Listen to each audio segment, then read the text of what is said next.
finally got to the end. We've got to the end of Bob Quick's evidence. We were promised just an hour. It was an hour and a half in the end. We looked at the briefing that was presented by Colin Black, that was sent directly to the Commissioner's office, as well as to that of Assistant Commissioner Grieve and Sarah Thornton, about the overview of the evidence, the overview of the intelligence, rather, that HN81 had gathered on the Stephen Lawrence campaign, including the details about the fact that the couple had secretly split up.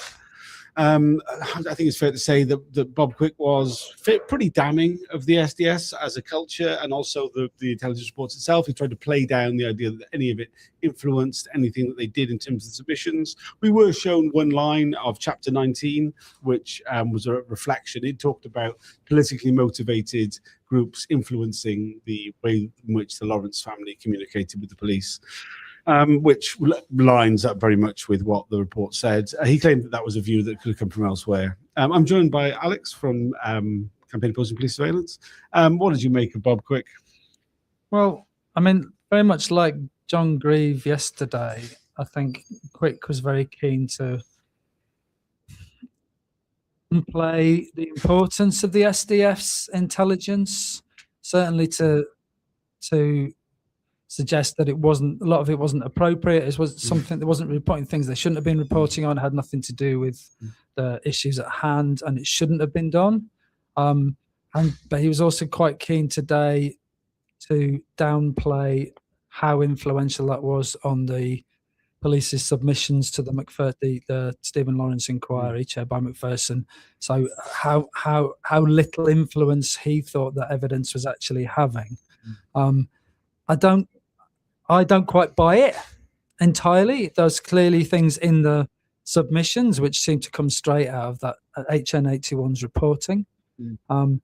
There's very much I think there's a bit of a sort of sense of deniability going on. There's throughout the whole of this inquiry for many years, there's been an attempt to suggest by other officers or senior officers to suggest that the SDS had its own culture, that it was isolated, it was out of step with the rest of the police, that it was out of control. And I think to some extent it's kind of it's plausible deniability where if they get caught doing this stuff, then we didn't approve it and we don't like it now. I mean, to some extent, Grieve's evidence was refreshing, and Quick's evidence, Quick wasn't as clear spoken, I think, as Grieve, but he was clearly saying some things along the same lines, which that this stuff shouldn't have been done. But like Condon, he was kind of trying to suggest this was kind of junior officers, inexperienced officers. The senior officers wouldn't have approved this kind of thing. But there was clearly evidence that those documents are coming from HN81, from C Squad, and going via them to Grieve's desk, and certainly to the to the higher ranks of the Met. So I'm not sure really. Yeah, I mean, he did repeat this line that we heard from Condon the other day, that these were junior officers. He referred to them as misguided junior officers who were trying to be helpful, but didn't have the experience or the wisdom to realise the harmfulness of this intelligence. He said that they lacked a sterile corridor. That that there was of course the oversight that was required for special branch intelligence was very expensive and difficult because it's such a large organization and there was so much coming in. I mean, it's the banality of the bureaucracy kind of just getting in the way of what ought to be much more sensibly done. But what can you do, really? That seemed to be the general sort of gist. Yeah, I mean, it doesn't wash to some. I mean, exciting as it is to hear people, like Quick and Grieve, contradict most of the officers who you've seen give evidence and speak clearly and condemn, seem to condemn what the SDS was doing.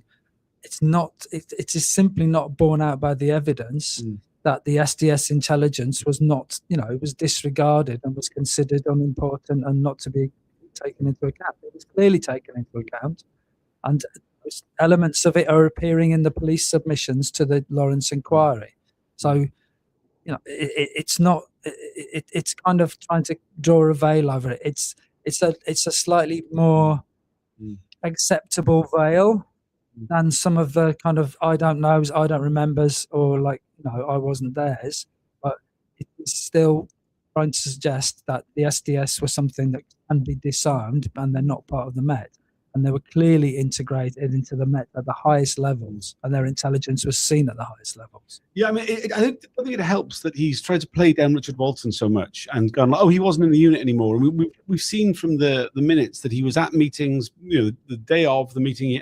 He was in meetings of the Stephen Lawrence review team the day that he met with HN81, and he was in meetings of the Stephen Lawrence room after that date as well, where the drafting of the submissions was still ongoing. And I think there's this constant playing down. I mean, I think it's one thing to go like, oh, this evidence, this intelligence rather is terrible and inappropriate and all these things, and we wouldn't have used it. But is it that he's like denied on too many stages of the process that kind of suggests he's just trying to play it down across the board, which just makes it less credible. Well, I mean, it makes you wonder a little bit about Richard Walton. I mean, who generally seems to be quite an unpleasant person and remains an unpleasant, had to have very unpleasant political ideas now, working for Policy Exchange, advising on how to repress demonstrators even further. Maybe they realise they want to take a few steps away from Richard Walton, really, and downplay his importance and his being central to things, because he is, I mean, we're going to see him appear later today, but very shortly, in fact. Very shortly. So we'll see, but he, I think people are keen to distance themselves from him, possibly. Yes, I mean there was some pretty negative things said about him by John Grieve.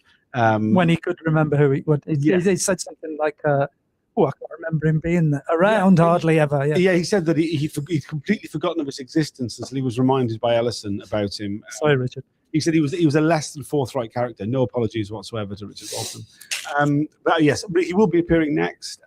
He will be questioned. I mean, we don't know if there being any other element of questioning to him apart from this meeting with HN81 brokered by Bob Lambert in the garden, which I feel like I almost feel like I was there.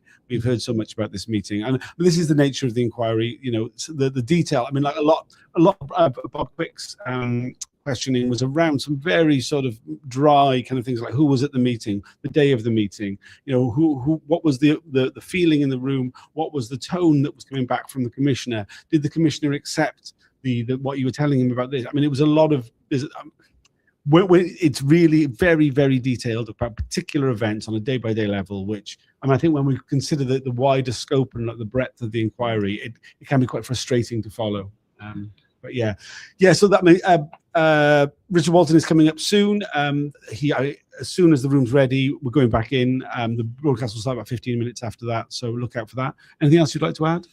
Not at this time, but I mean, look out for Walton. I mean, if people remember that the revelation of this meeting and the spying on the Lawrences, which was the events which sparked the whole inquiry to be announced in the first place. I don't think they would have announced it without those revelations. So it is worth paying attention. This meeting was crucial in the uncovering of the SDS's malfeasance. Yes, absolutely. All right, thanks for joining us. Thanks to everybody who's liked and shared this video. It makes a huge difference. Bye for now.